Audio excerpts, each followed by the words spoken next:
you. Just a reminder for all participants to please turn off your video and audio during the class. We will be recording it, so we want to get a nice clean recording.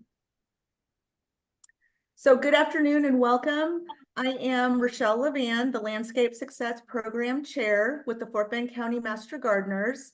Thank you so much for joining us for the Landscape Success Online program. This program was created by the Texas A&M AgriLife Extension Service in Fort Bend County, along with the Fort Bend County Master Gardeners, to help you create and maintain a beautiful home landscape. We've got a great program lined up for you today, using irrigation wisely. As part of this program, our presenter may refer to various source materials or websites, but don't panic if you don't catch them in time to write them down.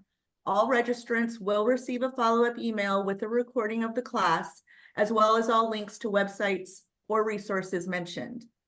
The follow-up email will also include a QR code for a survey of the class.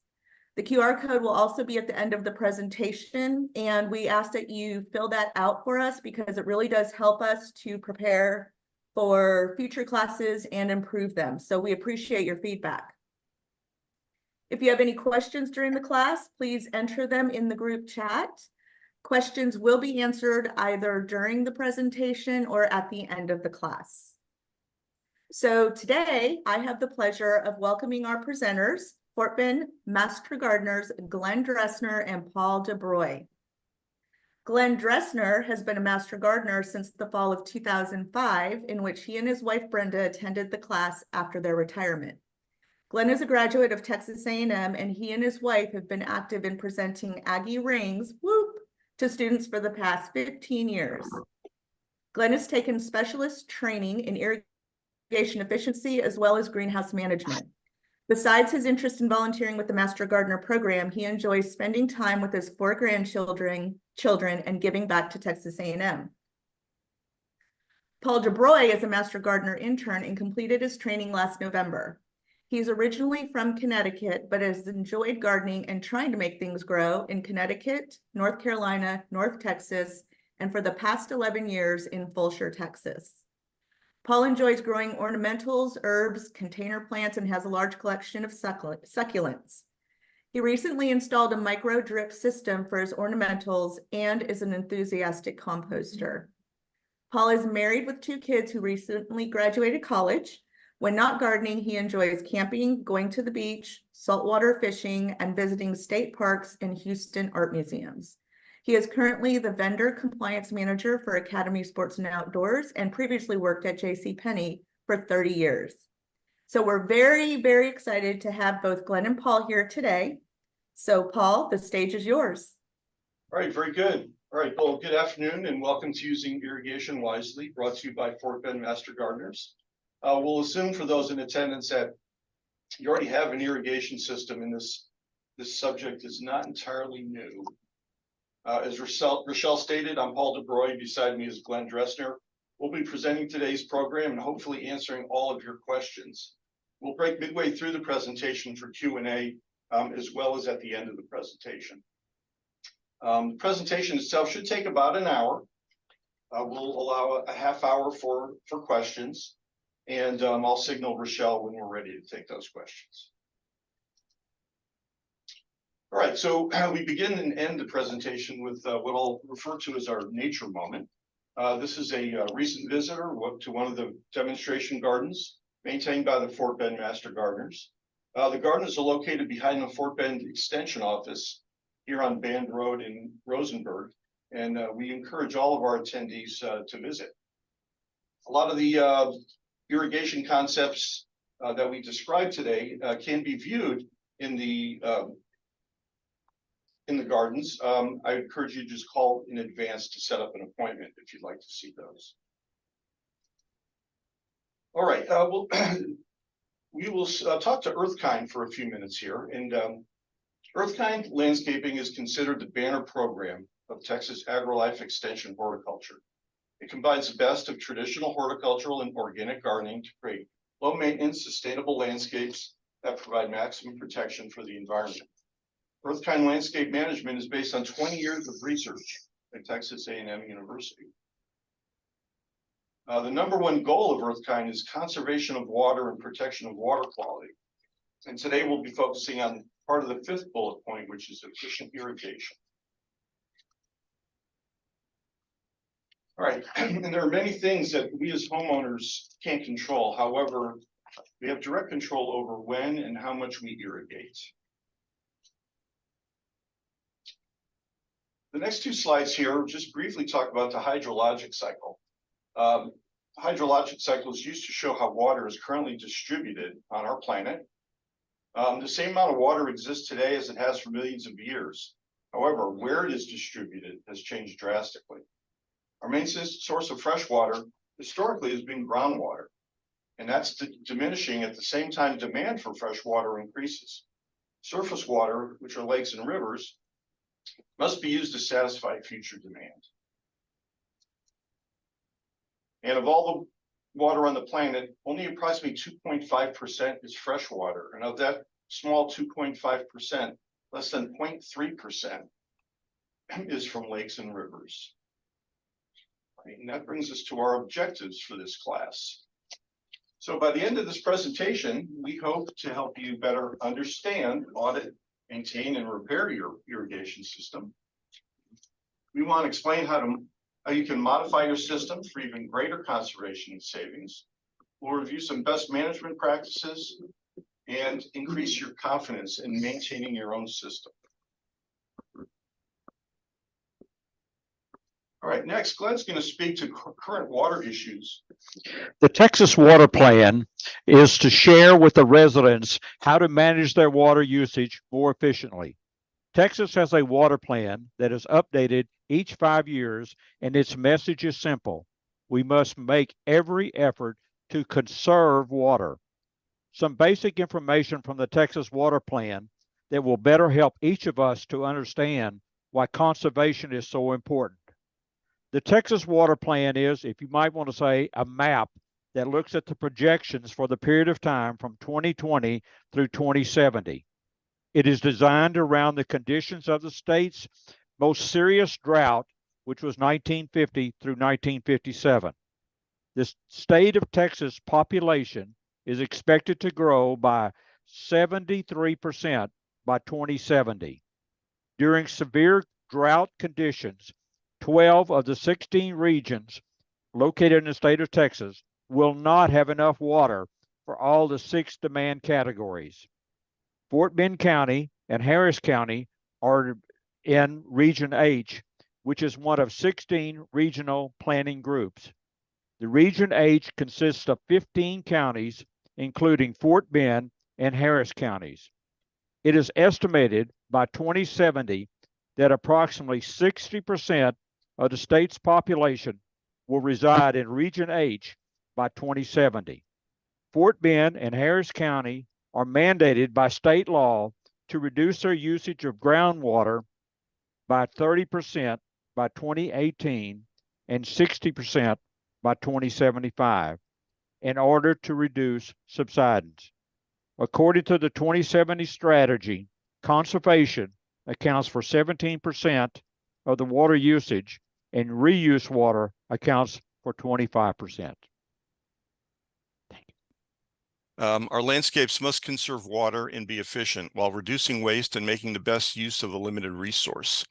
A well-designed and maintained residential landscape can add 12 to 15% to homeowner home value.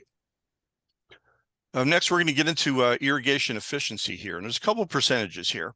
The first one, 89% of single-family households have irrigation systems. That's probably a generous number, but we've learned that this also includes homes that only have a garden hose. And it's estimated that 85% of those with irrigation systems don't really know how to use them. And we're here to help you with that today. All right, irrigation efficiency. So homeowners need to know how long, how often, individual plant requirements, how to consider precipitation, how to set the irrigation controller, and how to maintain the system. And just as a reminder, and we'll talk about this many times, irrigation is intended to supplement natural rainfall. Some best management practices. If you need to water late at night to early morning. Sun becomes pretty strong after 8 a.m. I would say try to be done by 8 a.m., not 10 a.m. Judge your water needs in the morning before the landscape dries out and shows signs of stress. Water deeply and infrequently, 1 to 2 times a week, to promote deep and healthy roots. In my home, both in North Texas and in the Fulshire, I only water once a week, and I've done that since I've owned my home. I think if I watered more often, my lawn would not know what was happening, and my lawn looks great the hotter it gets. And we'll continue to discuss cycle and soak as well as drip irrigation as we move along in the presentation today. Last couple bullets: try not to water on windy days. Just, makes sense, even though that's not entirely possible here in Texas. If you suspect a exceptionally windy day in the days you water, you might want to skip that day. And very importantly, check your irrigation system monthly. Even if you're not on a rigid schedule, just being aware of your irrigation system as you go about your business during the week will help you eliminate and potentially reduce potential problems. All right, now we're going to get into the stuff. These are the components of your irrigation system. And so on the slide here, we're going to start in the bottom left-hand corner. And the first thing you see, I'm going to put my pointer on here. All right, the first thing you see is the backflow preventer. And this is a one-way check valve that prevents potential contaminants from your irrigation system from entering the water supply. Most towns in Houston area mandate the use of residential of a backflow preventer in residential irrigation systems. Now, what's funny is my home in North Texas did not have one of these, nor did I ever hear anybody talking about them. So obviously the requirements vary in different parts of the states. All right, in the bottom center, irrigation controller, we're going to spend a lot of time on this in our next slide. This controls the days, times, and how long you irrigate. Bottom left corner is one of your valves, and there's one valve per zone. So if you have a 6-zone system, you would have 6 irrigation valves. These are electrically operated, and they open and close based on your program to direct water to your sprinkler heads. Upper left-hand corner here, we have our sprinkler heads or distribution devices. And on the far left, we have 2 pop-up rotors. These are high volume, long distance for, let's say, larger yards, community areas, athletic fields. And then to the right of that, we have 5 different size traditional pop-up spray heads. The red coil is drip tubing, and we will spend some additional time on that as we move along. Bottom right, the top right corner here, we have the various PVC pipes and fittings. All right, next slide. This is your irrigation controller. All right, this is the brains of your system. It controls when, the frequency, amount of water. There's many brands, models with similar features. The number of zones that they can accommodate can vary greatly, as well as the price points. One point I wanted to make is that Master Gardeners don't endorse or recommend any specific brands, products, or contractors. Brands shown in this presentation were chosen because they are representative of common products and available to the public. One note I'll make here is if you bought a home and you have a irrigation controller on your wall and you cannot find the instructions, I'm pretty confident if you Google the manufacturer's name and model number, a PDF version will be available that you can download. I actually did that prior to this presentation. So make yourselves comfortable. We're going to spend some time on this slide. So just as info, for this particular controller can accommodate up to 22 stations. That seems nuts, but that's what the manual said. So I'm going to go through some of these controls. I'm going to put my magnifying glass on here. And hopefully you see a larger version. And So we're going to start in the upper left-hand corner, and that's off. And this is my favorite, but often overlooked setting on the controller. This spring, we've had significant rainfall in Texas, just as we did last year. I think I've run my system twice. I might run it one more time. I might run it this following Sunday if we don't get any rain. So again, only water when you need to. Don't be afraid to turn your system off when it's not needed.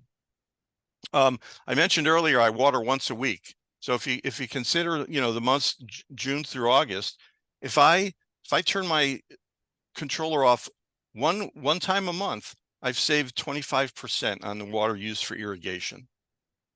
All right, moving along. All right, to the right of the off button on the top is the auto setting. So once a controller is set, the controller will run automatically based on the settings entered. Your 4 blue buttons going down the right side are basically your basic program settings. This allows you to set the current date time, your run time, which is how long each zone is going to run, the water days, which are which days of the week the system goes on and off. And the bottom, the weather sensors. This particular controller will allow you to connect to a rain and freeze sensor. The seasonal adjustment in the bottom left, this allows you to vary the amount of water your system puts out based on seasonal needs. So we're heading into June, hot in Texas, but not our hottest months. So as you get into July and August, you could program your system to dispense a greater amount of water during the warmer months of the year to accommodate the more severe weather. The same will work if you want to lessen the amount of water that you're dispersing. Whoops.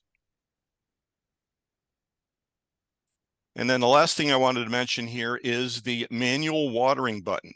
This becomes very important when we talk about testing. And in this particular situation, this particular controller, this will allow you to run each zone one at a time or consecutively through a test program. And what I mean by that is you could program the controller to run all your stations for 1 minute consecutively. You hit auto, you hit run, and each of your zones will come on one at a time. Zone 1 comes on for a minute. You can check to see if all the zones are working properly. And that zone 1 shuts off, zone 2 comes on, and et cetera, et cetera. All right, this this particular controller also allows you to connect a module to the controller that will give you internet access, and then the controller essentially becomes a smart controller, which would rely on outside historical data, current conditions to determine when your site will be turned on and off. Smart controllers are becoming more common. We're not going to spend much time on those today. That could certainly be a topic for future seminars. All right, now we're going to take a tour. So imagine your yard with the lawn and soil removed. This is what your system would look like with all the parts assembled. Most of what you see here is going to be underground. The only visible parts would be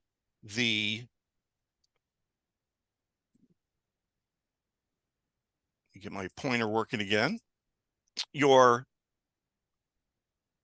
valve cover for your on-off valve, if you had one. The valves, your zone valves, and the tops of your sprinkler heads, as well as your backflow preventer. I've put a red circle on each slide to indicate where we're going to visit next. All right, your shutoff valve. Good to have in case you need to isolate your irrigation water from the rest of your system. It may be buried in your landscape beds. I looked around my house, and I've been in my house since it was built. I do not believe I have one. However, I can shut the system off using the backflow preventer if needed.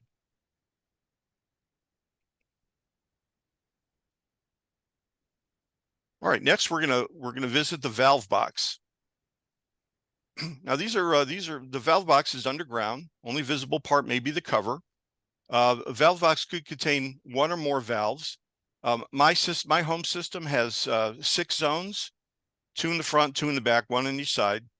And so I have 6 valve box covers. They're just little round green covers, grouped in 2 groups of 3. You notice here in this system here, there's a extra, I don't know what you'd call it, a spur for an additional zone that could be used in the future. One of the common questions that we've had in the past is, can you connect drip irrigation to your irrigation system? And the answer is yes, but it requires a special type of valve. There has to be a pressure reduction valve or device inserted into it. And also you want to keep your drip irrigation on a separate zone, not mixed in with your traditional sprinkler heads. Drip and micro drip can also be hooked up to just a normal hose spigot on the side of your house. And we'll get into that in more detail later on. All right, moving along, we're now going to look at one of the pop-up sprinkler heads. And this is just a traditional pop-up, and there's a couple different pop-ups. We already talked about the rotors. There's your normal spray head, as you see here, and there's also multi-stream heads that are currently available. This illustration also shows what we assume is a wireless rain or freeze sensor that will turn the system off either if it's raining over a certain amount or if the temperature goes below a certain amount. Now here in South Texas, you really shouldn't have your system on anywhere near a freeze, but just in case, this system allows that feature. All right, moving along here. Next, we're gonna look at a pop-up or a rotor. And as I mentioned earlier, this is high output. This particular rotor is mounted on a swing arm type fittings. Your sprinkler heads will either be connected to your main tubing by a fixed or flexible fitting of some kind. This is a swing arm, which allows you to easily reposition or raise or lower the sprinkler head if needed. All right, we're getting to the end of our tour here. Our last stop is going to be, again, the controller. Most often your controller is going to be mounted on the inside of your garage wall. If you have a weather rated controller, it could possibly be outside. This particular controller has a feature where there's a remote control, which can be important if you are testing your system and you didn't want to walk back and forth between where you are in your yard, in your garage to turn it on and off, or there isn't somebody handy to do that for you. So at this point, Rochelle, I was going to ask to see if there's any questions out there for us. No questions at the moment. Okay. All right, we're going to move on. Okay, next we're going to talk about efficiency by irrigation type, which are the distribution devices. And so starting at the top here, we've already mentioned, we've talked briefly about drip and micro drip. Those by far are the most efficient forms of irrigation. Next is your multi-stream rotating head. And I've put a little arrow in the photo to just show there's multiple streams, rotates in a circular direction. And this particular head, it delivers larger droplets at lower volume and trajectory, which means the water is going to reach the soil faster at a lower rate, reducing potential runoff and evaporation. For these particular nozzles, both the radius and the arc are adjustable. And from what I can see, they're available either in a fixed 360-degree pattern or adjustable, 0 to 360 degrees. Your rotors are 65 to 70% efficiency, and then the traditional spray head located here on the bottom, 50%. One thing you want to avoid is you want to avoid mixing different types of nozzles in the same zone. And the reason being that each nozzle type may distribute water at different rates. For instance, a rotor compared to a traditional spray head distribute water at greatly varying amounts. And if you were to mix those sprinklers or those nozzle types in the same zone, you're potentially overwatering or underwatering sections of that zone. All right, we're going to spend a while on this slide here. So drip irrigation, by far the most efficient, can be used for entire mass planting beds or to water individual plants. And so in the top photo here, this is traditional drip irrigation. This is a grid pattern. This is installed here at the demonstration gardens. And with this pattern here, you're delivering water at a uniform rate over the entire growing area. Now, the bottom two photos are micro drip system. These are from my yard. And you can see with the photo on the left here, I run my system off the hose spigot. And so what you have here, it's a little hard to see, but obviously you have the spigot itself, you have the programmable timer, you have a filter, as well as the pressure reducing valve. And to the right of this is just one plant being watered. This is a very happy basil plant. And what you can see here is you have your 1/2 inch main line, and then a short section of 1/4 inch, I'll call it a feeder tube, and then a small coil of actual drip tubing around the plant itself. So you can see here that, I am putting water directly in the root zone of the plant. A special tool, you can use a special tool to plug holes in the main tubing to either attach or remove existing features. So it's very customizable. Now I use drip tubing around my plants, but there's a variety of different nozzles and mini sprinklers that you can use with your micro drip.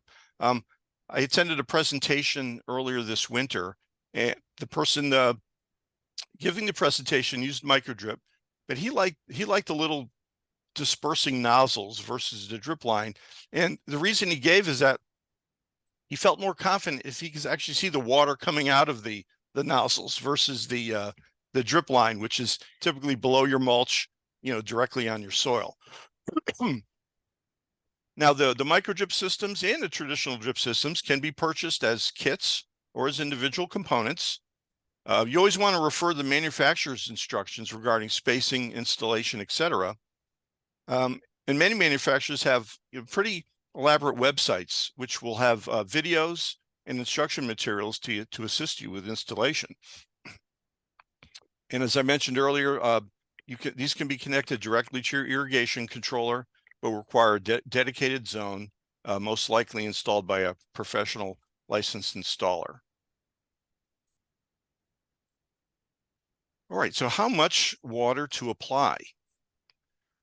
So starting at the top, you notice the last word in the 4 bullet points. The drip emitters only emit 1/2 to 2 gallons per hour compared to gallons per minute for the other types of devices. And this is why you really don't want to mix drip and traditional irrigation heads in the same zone. At the same time, having rotors and pop-ups in the same zone could be problematic if you're not able to deliver the correct amount of water for those devices during the same period of time.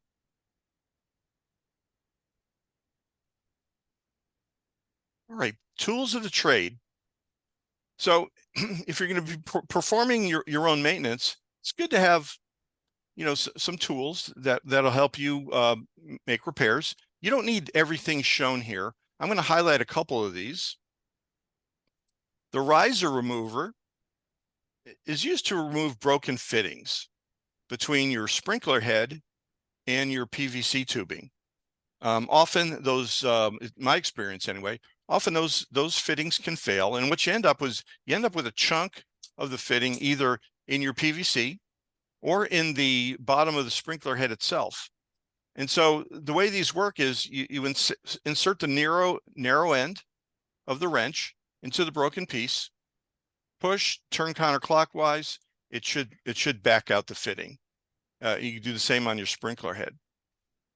Flathead screwdriver doesn't have to be specifically made for irrigation. Any small flathead screwdriver will work.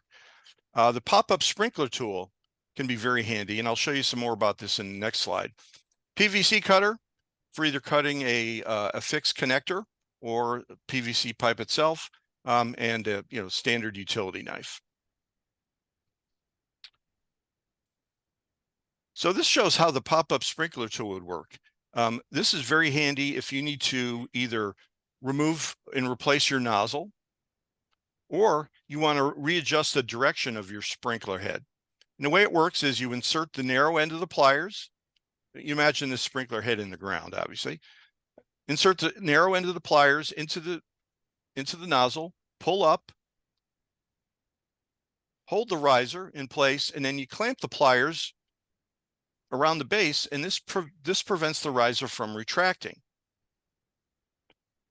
And this, with your system shut off, this will allow you to remove the nozzle, inspect it, clean it, replace it, screw it back on, and then you release the pliers and the riser goes back to its normal position. Also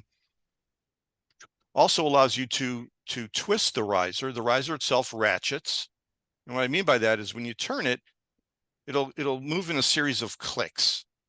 So you can fine tune the direction if you find that the sprinkler head you're getting more water than normal on your driveway, against your house, on your patio, etc. All right, now we're going to talk a little bit about actual repairs. So we've already gone over the components, and we've discussed doing a manual station run. Next, these are some things here you just want to look for on a regular basis. Now, some of the very obvious problems that occur with irrigation systems may not be visible to you if your system's running at night. For me, for example, my system comes on at like 1 a.m. It's off by 6 a.m. So unless I see something obvious or I notice something walking around my yard, I might not notice if a nozzle or a sprinkler head is broken until I run the system and walk around while that's happening. So the first bullet point here I added, and to me this is the most basic. Look at your lawn, look at your plants.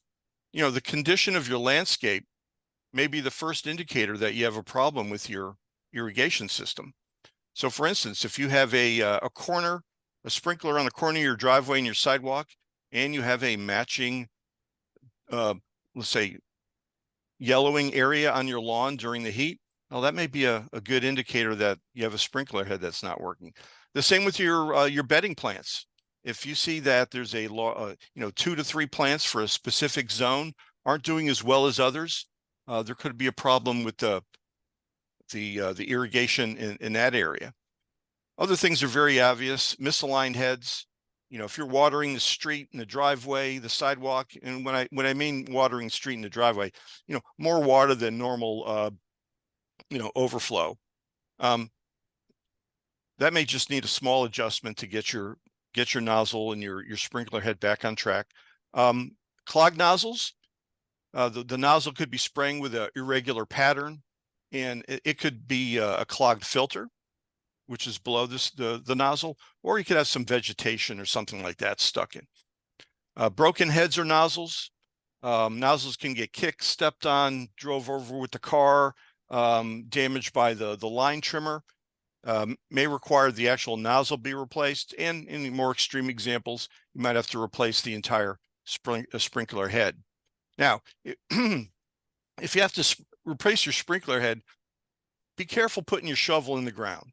You don't want to just take your shovel, lean on it with your full weight near your sprinkler head unless you're confident that there's no tubing in the facility. You don't want to take a job that would normally take 10 minutes to complete, now takes several hours. Nor do you want a 12-hour job to become a $300 job if you have to contact a contractor. Just a note about contractor. If hiring a contractor, they must be TCEQ licensed by the state of Texas. You should be able to look this up online.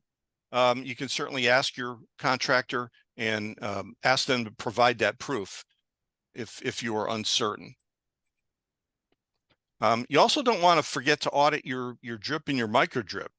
And for those systems, what I do is I use my ears.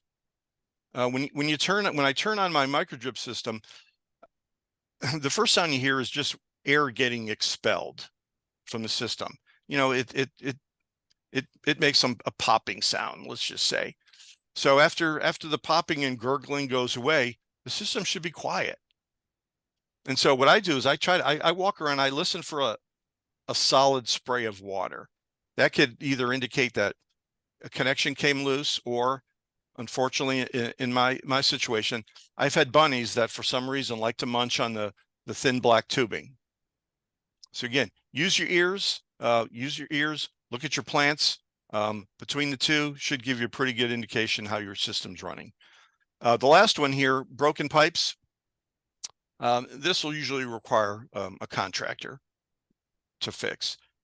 Plants obstructing spray could be a situation where your irrigation system was installed when your plants were small, so that 1-inch tree is now a 6-inch diameter tree, and you may need to move or adjust your sprinkler so it's no longer hitting that particular plant.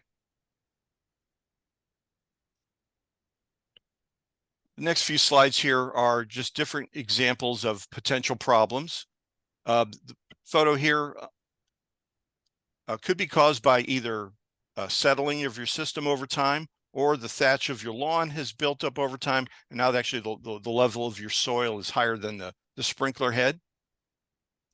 Another variation of this is you see water coming out of the location where the sprinkler head's located, but nothing's spraying. That could indicate that there's the connector connecting the sprinkler head to your PVC tubing is potentially damaged. Before you raise a sprinkler, make sure you mow your lawn to the normal height, so that when you raise it, you're raising it appropriate to your lawn level.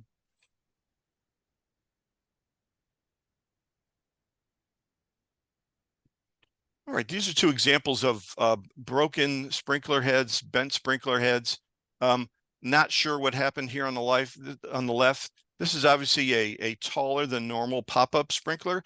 It almost looks like it retracted part way, and then maybe someone came along and they stepped on it. In this case here, you really can't buy a sprinkler head riser, so you might want to replace the whole head. And I think if you look at the vegetation around this sprinkler, it looks like it's some type of ground cover. That's the reason they have a taller than normal riser on the unit. On the right here, this could be a loose cap on the sprinkler. The cap came off, your parts were ejected.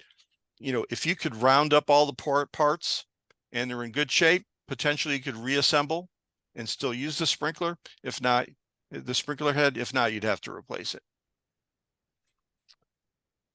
And then something most of us with irrigation systems have seen in the past. This looks like a broken sprinkler head. Sprinkler head may be somewhere else on the lawn, might be in a bush, could be on the roof. Again, what caused the sprinkler head to become separated from the PVC tubing? Again, it could be damaged sprinkler itself, could be the cover came off, or it could be a connector issue. In one of my previous homes, I had a sprinkler riser come up, as you see my pointer here, a sprinkler riser behind a hedge. The nozzle on the sprinkler came off, unbeknownst to me, and over time, hopefully not over too much time, it actually power washed the paint off from underneath the overhang.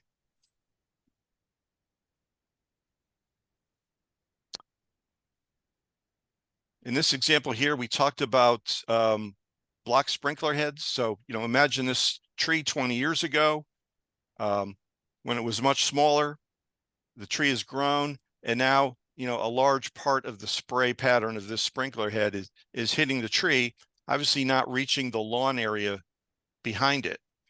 Now, what you could do, this is a rotor, and rotors have a lot of different adjustments. You could probably easily adjust this rotor so it stopped sprinkling on one side and started on the other, but you still need to address the area behind the tree that's currently not receiving water.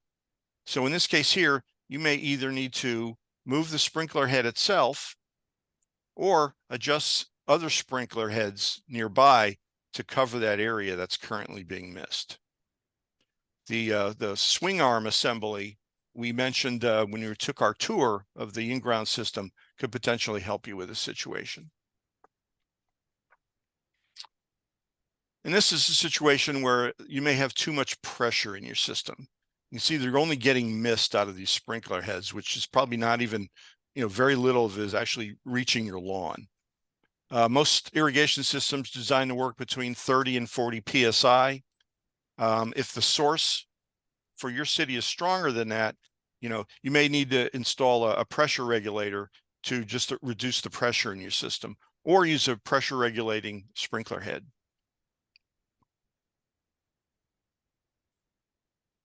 All right, in this slide here, we have just a close-up diagram of a pop-up sprinkler head, as well as the same sprinkler head unassembled. Just some basic terms here. You can see here, this is the soil level for your sprinkler head. This should be level with the soil. This is the cap. It's green in this case. Most times they're black. The riser could be 2 inches, could be up to 12 to 18 inches. The nozzle at the very top. There's a screw in the top, and the screw is really a distance control. And if you were in a confined, usually you wouldn't need to mess with that. But if you were in a confined area, let's say you're using a sprinkler head with a 180-degree pattern on a narrow area, you might want to turn that down a little bit if you're overspraying onto a wall or something along those lines. The wiper seal is this, basically it's like a thick rubber washer in the top of the sprinkler head that seals the body from the riser. Inlet obviously is where you would attach this to your PVC tubing. And then in the middle here, same type of sprinkler, unassembled. You have your large spring, which holds down your riser. This is your nozzle. And this little thing here, this is a filter. And this just slides in to the top of the riser. When you buy a replacement nozzle, it usually comes with a filter. And to the right here are a couple different sprinkler fittings. On the left, you notice the fitting is it's segmented. At the very bottom is a section you would actually turn into your PVC tubing, and then you can increase the height of the fitting depending on how high you need your sprinkler head to rest in relation to the lawn. So let's just say you had the existing fitting was cut off after the first notch. And I'm going to unzoom here. So if your current fitting is this high and your sprinkler head is sinking, you could replace it with a new fitting, and this time you just cut it off an inch higher or 2 inches higher, just depending on the height that you need. Another option is to use one of these flexible swing arms, which have a rigid fitting on the end. They're hinged. They could be used to, again, relocate or raise or lower the sprinkler head itself. At the bottom here are some typical spray patterns. Whenever you're buying the sprinkler head or a nozzle, it usually have a little symbol on it to show the type of pattern given off by that device. If you have to replace either the sprinkler head itself or the nozzle, you want to replace it with the same type of pattern. You don't want to replace a 90-degree pattern with a 180-degree pattern If the sprinkler head's located on the corner of your yard, let's say bordering the sidewalk in the driveway. There's also variable patterns, which are very convenient. I like these because they allow an additional level of, let's say, fine tuning. If you have to reposition or re-aim your nozzle, and most brands offer one or the other, or both actually. Okay, so when actually conducting some repairs, if you're going to realign your pop-up sprinkler, as I mentioned, once the riser is in its extended position, you can turn the water on, see where it's spraying. You can, I like to do this while the system's running, get a little wet, but it's just easier than running back and forth to the garage. While the system's running, see where your spray is landing. And again, using the riser, turn it left or right, series of clicks until it's in the position you want. Then you can turn it off. If you have to change your nozzle, again, just all these fittings are hand tight. So with the riser in the extended position, you just unscrew counterclockwise, remove your nozzle and your filter, put a new nozzle and filter in there, turn the system back on. You may need to realign it. Broken heads and nozzles, again, replace with the same type of pattern. You're going to unscrew these from the connector attached to your PVC piping. Replace the fitting if needed. And again, always be careful when digging. And then plants obstructing spray, adjust direction to move the sprinkler head. And broken pipes, again, you want to contact an irrigation contractor. All right, getting to the end here. And so what we have here is a backflow preventer with freeze damage. Don't let this be you. This has happened to me, not to this extent, but I had freeze damage to my backflow preventer the first year we were here. Didn't know any better. Once it warmed up, called the contractor. They fixed it. Really, a couple things you want to keep in mind. You don't need your system on. You don't need your irrigation system on throughout the winter. So what you want to do is, pick a date. You want to shut it off, drain it, insulate it prior to winter. I use December 1st. It's rare for us to get a freeze before then. I know here at the demonstration gardens, Glenn mentioned they shut down on November 1st. Again, the key is it's turned off. You've drained the backflow preventer using these little screws here, drain the water out of this section, and then you've insulated it. And the next photo here shows this is a insulated cover. It looks like a big pita bread or half a sleeping bag. It just slides over. The backflow preventer provides insulation for you all winter. When spring comes, you take it off, put it in the garage. You could use this for years and years. Also be aware, if you have freeze damage to your backflow preventer in the middle of winter, it's going to be tough to find parts, because if you have freeze damage, others who sustain the same type of problem have freeze damage, and your contractors are going to be gobbling up these parts from your parts supply stores in anticipation of fixing the issues. So you may have to wait till spring. I had a neighbor who had their backflow preventer burst 2 years in a row, almost on the same week of the year. All right, so how much water is enough? So in general, your Bermuda lawns should need 1 inch a week. Now, this can vary. Your zoysia grass about the same. If you have St. Augustine, that's 2 inches. Now, this is combined natural and irrigation. And so just a couple points I was going to make here. I mentioned earlier I water once a week. So I water on Sunday, and I use cycle and soak. My system comes on 4 times for 7 minutes, and then I am done for the week. And that has worked for me for 10 to 20 years. I would say you really don't want to water your lawn more than twice a week. And again, when you water, apply the correct amount. Now, you're not going to know how much water to apply unless you measure, which brings me to our next section here. And Glenn's, okay, all right. So you can measure your irrigation system, how much water is being applied by using what's called a catch can test.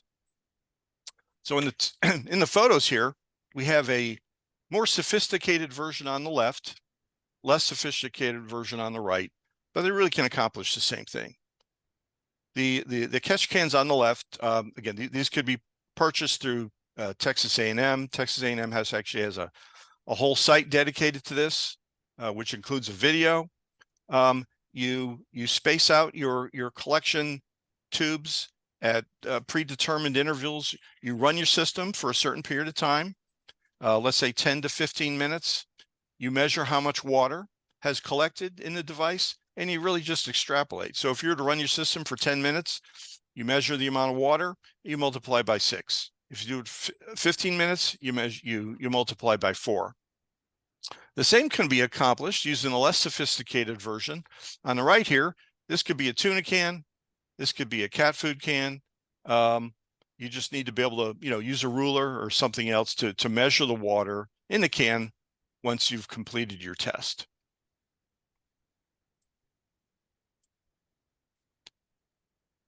And now we're going to just talk a little bit about cycle and soak.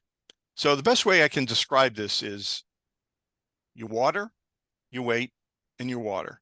And I'm going to give you a good analogy. So all of us, hopefully everybody here on the call, has had a potted plant, an outdoor plant. If you let the soil in the pot dry, and you apply water, the first thing you notice is the water will accumulate in the top of the pot, and it's going to take a few minutes to sink down into the soil. Once that water is absorbed into the soil and you try to water again, it absorbs almost immediately. Well, that's the same concept as cycle and soak. So what you want to do is you're trying to water deeply to reduce waste and runoff. Shallow watering encourages shallow root development, putting your lawn at greater risk for stress injury. Deeper watering encourages deeper and more extensive, more resilient root systems, which use the nutrients and water in the soil more efficiently. And 1 inch of water will generally penetrate your soil to a depth of about 6 inches. So again, how long you run cycle and soak really depends on your own situation. You could do this over 2 cycles in a given week, or like I do, just do it all at once for the one day that you water. A lot of controllers will do this for you. My controller has a couple different settings that allows me to cycle and soak.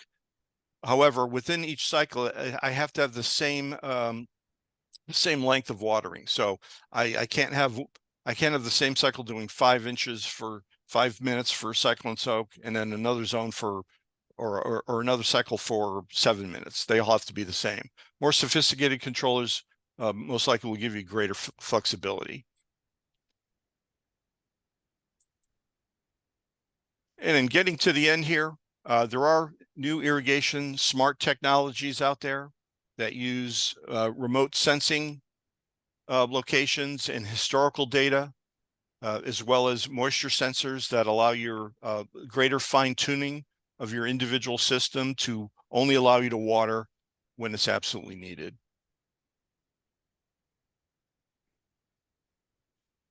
Now, Glenn here is going to talk a little bit about water savings before we end the presentation.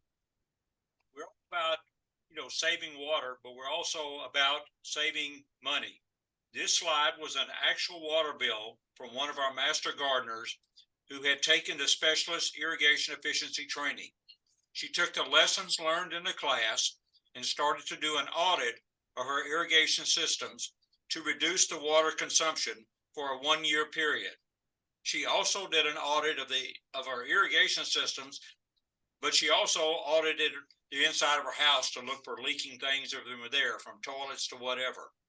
In a 1-year period of time, she reduced her water consumption by over 300,000 gallons and saved herself almost $1,100. On the slide, it shows her water bill in December as $152.40. And after her audit, it was conducted the next December, it was $56.10. And you can see from this water bill, water users pay for more than just water. You will see that water users pay not only for water, but also for sewage and subsidence fees. In many cities and municipal districts, this amount of these charges for sewage and subsidence is based on the amount of water used, i.e., if you're watering your yard or your plants, you're also being charged for sewage and subsidence. I checked my water bill for 2023 for Rosenberg, and for every dollar I was charged on my bill, approximately 33 cents was for water, 27 cents for sewer, and 41 cents for subsidence. We would encourage you, those that are listening today, to take a careful look at your water charges and see how you can not only save this natural resource, but you can also put money back into your pocket. All right. Thanks, Glenn. All right. And now we come to our second nature moment. So again, visit the gardens. A lot of good information out there. A lot of ideas that can help you with your own landscape. And as we get to the end, we'll wrap up. Use less water, save money, be a good environmental steward. And with that, I'll open it up to any questions. Paul, we have a question. Do you have any tips on how you can locate a possible broken pipe? Well, so a broken pipe within your irrigation system. Yes. I mean, personally, I've never had one. However, you know, if once you run your irrigation system, if let your lawn dry out a little, if you're to walk around and you notice a unusually wet area, especially if it's not near a sprinkler head, you know, that could indicate you have some kind of subsurface break. Could be a connector. You could have been planting something and whacked a pipe by accident. Paul, in some of the areas that we've fixed leaks out here at the Master Gardeners, that piping that's underneath the ground, that PVC piping, is usually 3/4 or 1/2 inch. So if there are breaks in it, you can do like Paul says, you can just be looking for these wet spots in the yard. And when you put it on manual, you probably will be able to see it bubbling up pretty easy on that. All right, good. Okay. So even in the Houston heat, you only water 2 times a week? Once a week. Once a week. And it's funny, my lawn loves the heat. It really doesn't start thriving until it's in the high 80s, low 90s. Yeah, and I didn't change anything throughout the drought last year. And you got to remember, you know, I've been doing this since I first moved into the house, and I'm the first owner. So my lawn is accustomed to getting water infrequently. What about like last year when temperatures reached up to 110, 15, 18 degrees? How often should we water in that case? Well, you know, again, when you say water, there's a lot of things you can water. You can have potted plants, you can have annuals, you can have perennials, you have shrubs. So again, it's not so much how much you're watering. Just talk about lawns. It's not so much how often you water, but how much water you're applying each week. Paul is listening to a presentation this week by using these Aggie catch cans. You can take this information, which is a precipitation rate, and you can go to an app that's been developed by Texas A&M AgriLife called Water My Lawn. And you could get that app and you can put the information in there. And then whatever day of the week you want, they will send you information about how to be able to tweak your irrigation system to be able to help you to maintain a good landscape. But it's a free app to go out there and get it on your for your phone to be able to look at it. It's called Water My Lawn. You know, and then the other parts of your landscaping. So, you know, just my experience. So I have a lot of potted plants. Some have annuals. The annuals I water daily. I also have succulents that I water weekly. For my microdrip system, I will try to use it every other day. But when it got really hot last year, I started running it every day. And again, that's just the microdrip system, every day for 20 minutes. Now, I could certainly have experimented and tried to do every other day for 25 minutes, but every day for 20 worked for me. Again, you can always adjust these based on your own experience. Your perennials, my established perennials, the flowering plants, you know, I could probably water those less often because they have a more established root system. And then my shrubs, again, they will be watered off the lawn system for better or worse. But then I'll also supplement that water maybe every couple weeks with my microdrip system. Paul and Glenn, what type of grass do you have? Oh, I just have normal Bermuda. Don't ask me the variety. You know, whatever came with the house, but it is Bermuda. Thank you. And It's called Water My Yard and not Water My Landscape. And it even there, I don't have an irrigation system at my house, but it even accommodates for people who just use a hose and a sprinkler out there to be able to do adjustments with your irrigation, the timing and stuff like that. Paul, micro sprinklers. Can you share Okay. resources to buy micro sprinklers? Yeah, there's a lot of different brands. You know, I'll just tell you the brand I use is DripWorks. It's an online company, but if you Google either drip irrigation systems or microdrip, you're gonna see many different companies that sell these. Again, these companies want to help you, so they have pretty informative websites that can help answer questions, show you how to install, etc. Even the normal sprinkler head brands that you see, Orbit, Rainbird, they also sell microdrip and or drip irrigation. And then if you know somebody, you know, if you have neighbors, other acquaintances that are using microdrip or drip, just ask them where they got their system. How do you soak and cycle with flower beds? You know, I really don't. Now the concept can still work the same. Again, my ornamentals, my planting beds are all watered with my microdrip.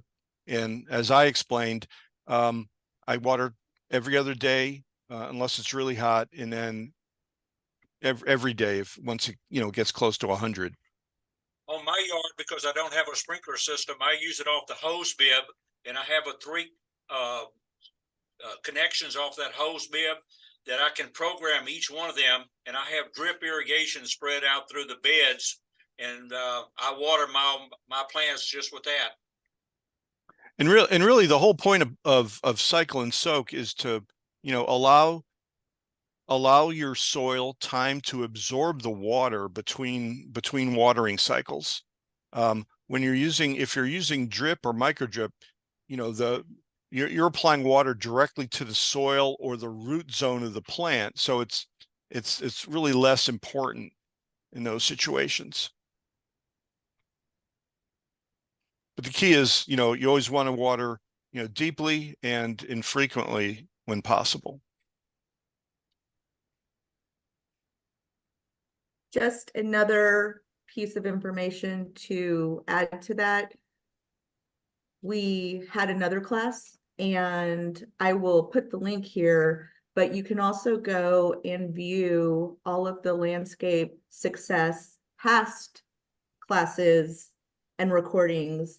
And we have one that one of our master gardeners, Peggy DeHemicourt, did, and she does talk more about that with flower beds. And that's a really good video to watch. So I'll put that link here to go watch past YouTube videos as well.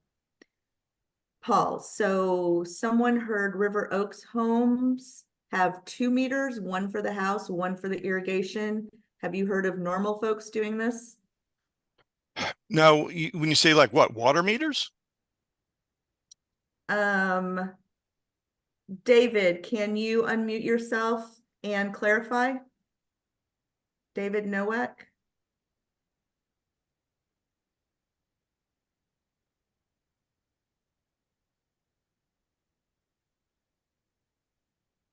Okay, I'm not sure. We'll give him a second, but we'll move on to our next question. David should be able to unmute now. Oh, okay, sorry. David Nowak? Yeah, I'm here. Yeah, they Okay. have 2 meters. One that pays all the extra and one that doesn't. I have seen people that, think about putting a second meter in for their irrigation system so they don't have to worry about the cost of the sewage that goes there. You just have to weigh the cost of the meter and the installation versus what you do the other one. It gets to be in my way of thinking, and when this other person that I saw do it, use it at their home or think about it, they had to weigh the cost. And so that was the main difference in that. Did you get any feedback if they thought it was worth it? Say again, please, sir. Did they think it did was you- worth it? I did not get the feedback. No, sir, I did not. Okay, thank you. Okay, so looking for an easy solution where one of the sprinkler heads has a small plant bush in front of it and it's stopping the water disbursement from properly watering. All right. So is this like a shrub? Let's see, Cigar, if you would like to unmute yourself. Yes, that's correct. It's a shrub. It's a thick shrub. Got it. So the shrub was, when the shrub was tiny, the sprinkler probably cleared it. And now the shrub's big and it probably sprays right up against the shrub. All right. Well, there's a couple things. Again, it really depends on how much you want to spend. So there's a T or an elbow beneath that sprinkler. Now there's a product called, it's referred to as funny pipe, which is like a flexible rubber irrigation tube. So if you were to, turn your system off, you dig up your sprinkler head, you need to decide where you want the new one. So if you wanted to move the sprinkler head from behind the bush to in front of the bush, you would have to dig hopefully a short trench for that distance. And then there's different fittings you can buy for that funny pipe that will screw into your PVC as normal. You connect your funny pipe, and then another fitting would allow you to just screw your sprinkler head on as normal in the new position. These type of using this funny pipe is really flexible. It's more than that swing arm, which is kind of a permanent type thing you can swing on an arc. But we use out here with the master gardeners, we use this, and I don't know why they call it funny pipe. It's just black tubing, usually about 1/2 inch. And what you can do is one end of the fitting screws into the PVC piping that's in the ground, and the other one has kind of like a spade connector. You just slide the tubing over it, and once you put it on there, it pretty well holds in there. Then you can go to the other end, as Paul said, and you can put another one of those slide connections, and it has a fitting that will fit into the bottom of your sprinkler head, and you can just move it wherever you want to. Just be careful when you're digging, because we've made that mistake out here at the gardens over here. and a 10-minute job takes us 2 hours because we cut the pipe. Wow. know, Also, if you Google moving sprinkler head using funny pipe, I'm Mhm. sure you'll see more than one video. One video will come up in your search results that you can watch. Awesome. Thank you, guys. Thank you so much.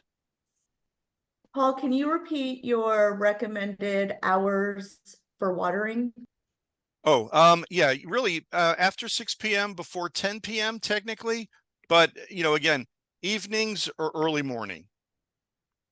Okay, and in August and September here in Texas, watering between those hours could be a problem with fungus development. Any comments to that? Well, I understand the comment. I personally haven't had an issue because again, I'm watering, I'm watering in the evening, but I'm watering within a number of hours of sunrise. So it's not like, my system's going on at 6 p.m. and it's wet until 6 a.m. In my situation here, there's only like 4 or 5 hours before the sun comes up, the wind picks up. So I personally haven't experienced any issues like that. And also, I'll mention one of the benefits of drip and micro drip is you're not applying water to the leaves of your plants. Excellent point. So essentially you're saying when you water, it's best to water when you know those plants could dry. So when you're watering at 6 p.m. in August and September, technically you have a few hours for them to dry because the point is we don't want them wet Sure. and creating the fungal problems. Right. And again, I water once a week. I mean, so, it's not like this is happening multiple times a week for me. And just like it can rain at night and you're not running out there throwing a tarp over your lawn, your lawn can handle some evening precipitation. Okay, I'm going to read you this question from Christy Harvey. Our system has both rotors and risers on the Okay. same zone in some areas. Not Okay. good. They also installed drip emitters to help with the dry areas on the same zones as risers. Is this okay? Boy, Oh, I'm sorry, real quick. And I'm not able to redo the entire system now. Also, there's a double part. We haven't been able to locate the closest valve to expand our last zone. Why is it so hard to find the valves? yeah, it's hard to know what's installed in every house by every contractor. The valves, at the very least, the valve covers should be conveniently located just for basic maintenance, etc.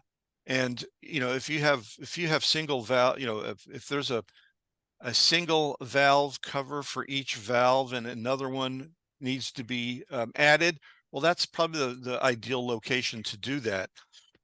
Not seeing the system and understanding why all these things were done, boy, I'd just be very surprised if a licensed contractor would put drip and traditional pop-up spray heads on the same zone. Because when you water with your drip or micro drip, you're going to be watering for a much longer period of time than you would your normal pop-up spray heads. So yeah, that is not an ideal situation. Now, I'll also add that, if you have a setup and it's working for you, leave it alone. But in this case here, I just question that, there may be certain sprinkler heads within those individual zones that may be just putting out way too much water for the area. Paul, there may be a suggestion that I use it at the house because I don't have a sprinkler system.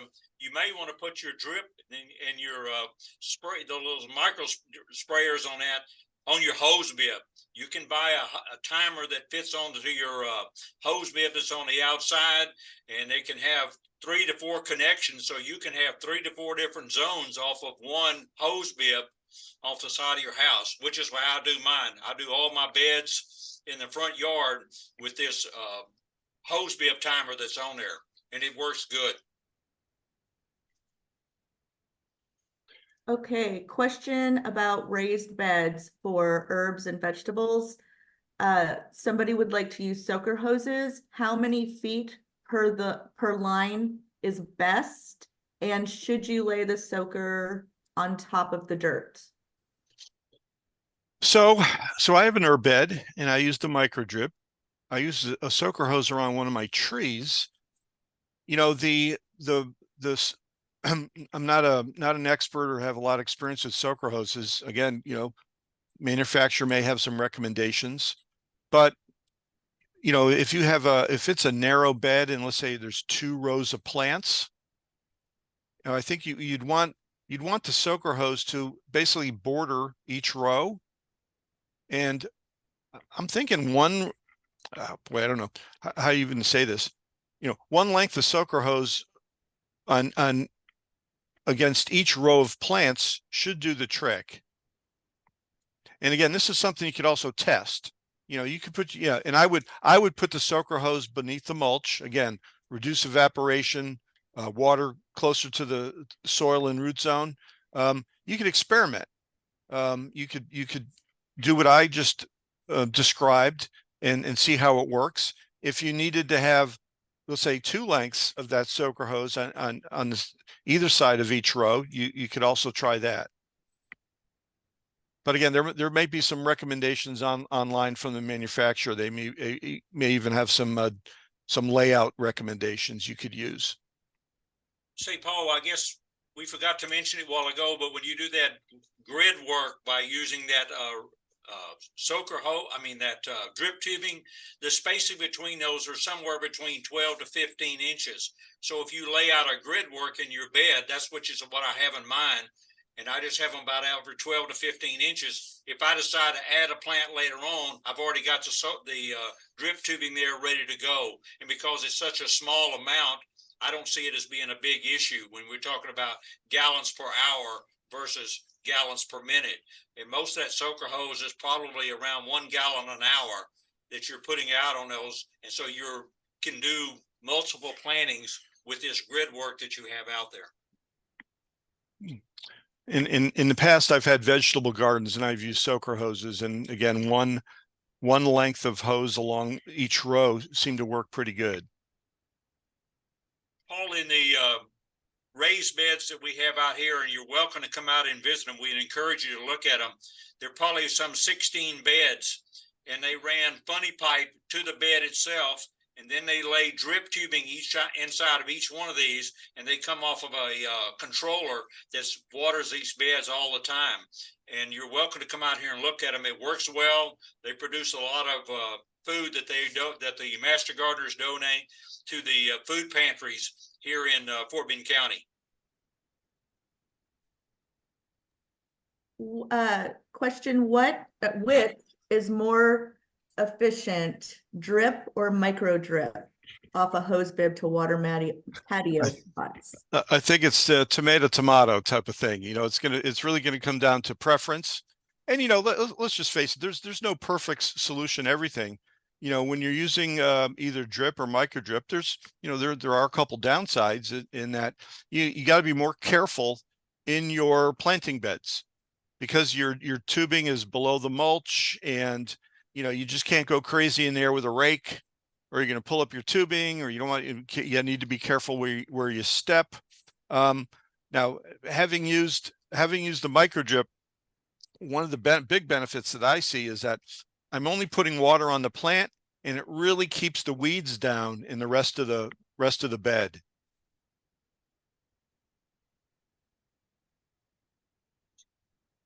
Okay. Oh. Paul, we have time for maybe a few more questions. We don't have any in the chat. Are you okay with us having people unmute and ask you a question? We're ready. Okay, if anybody has a question, feel free to unmute and ask Paul.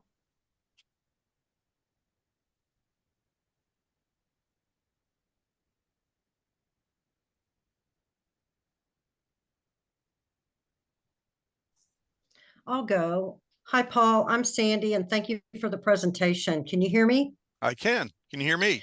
Yes, I am the one that asked about how to find a broken pipe Okay. because my situation is I have there's no standing water. All my heads work. I've tested toilet sinks, faucets. They changed out my meter.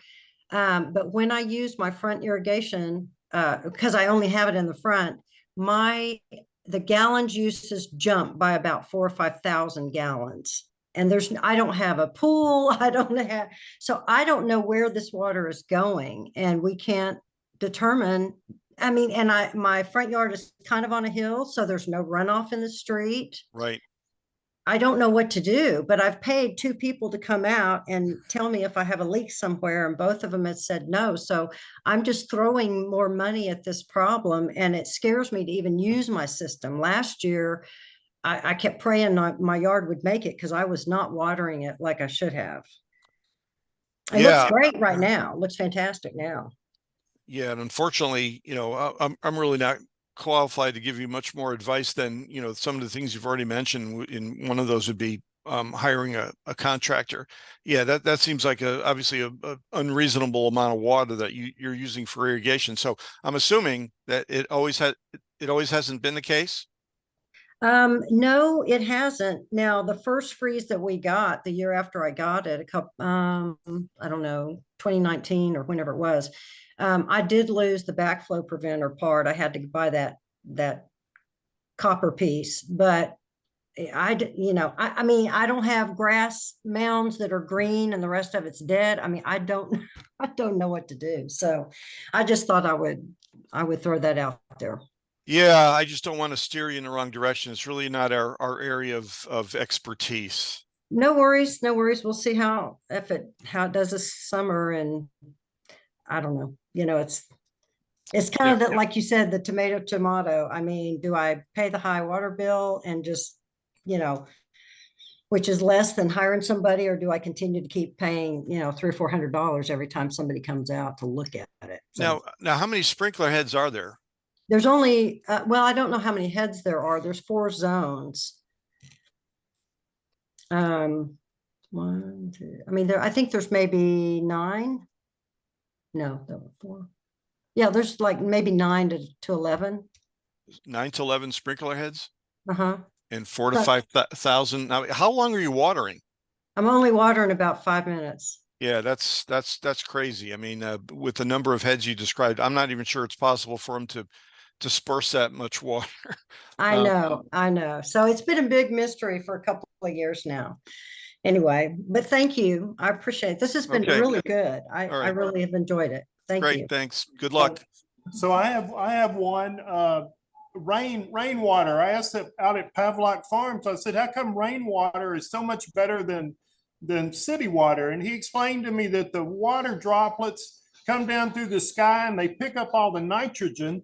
And that's why it does so much better than the city water, which brings me to, I have a couple of rain barrels and I love catching the rainwater, and it does really seem like it makes a difference. So other than paying those, for me, Sugarland high water prices, I can at least catch a couple of 50-gallon barrel drums of rainwater when I can. Very good. That's it. All right, thanks. Okay, well, thank you so much, Paul and Glenn, for your expertise. We are having the chat flooding with comments of what a great presentation this was. So thank you so very much for today. All right, great. Thanks for attending. Thank you. If everyone can please use the QR code on the screen and fill out our survey, we would greatly appreciate it. The class was recorded, and a recording of this class and any information regarding references or links will also be emailed to you within a week of taking the class. If you have any questions, we have our Master Gardeners hotline that's always available to you. We've put that in the chat, and you can contact them via email or by calling, and they will be happy to answer any questions that you may have. If you have any pictures that you take to go with it, that will be very helpful. Also, I've put in the link for our past landscape success classes that we've had, which are, in my opinion, some of the best classes and recordings or videos that you will see. There is so much amazing information in these classes, and you will definitely be impressed when you see some of our speakers and the things that they have to speak about and their knowledge. So with that said, thank you again for attending. And again, the link in the chat will take you to register for our additional or the rest of our classes for the Landscape Success Program. So thank you so much. Thank you.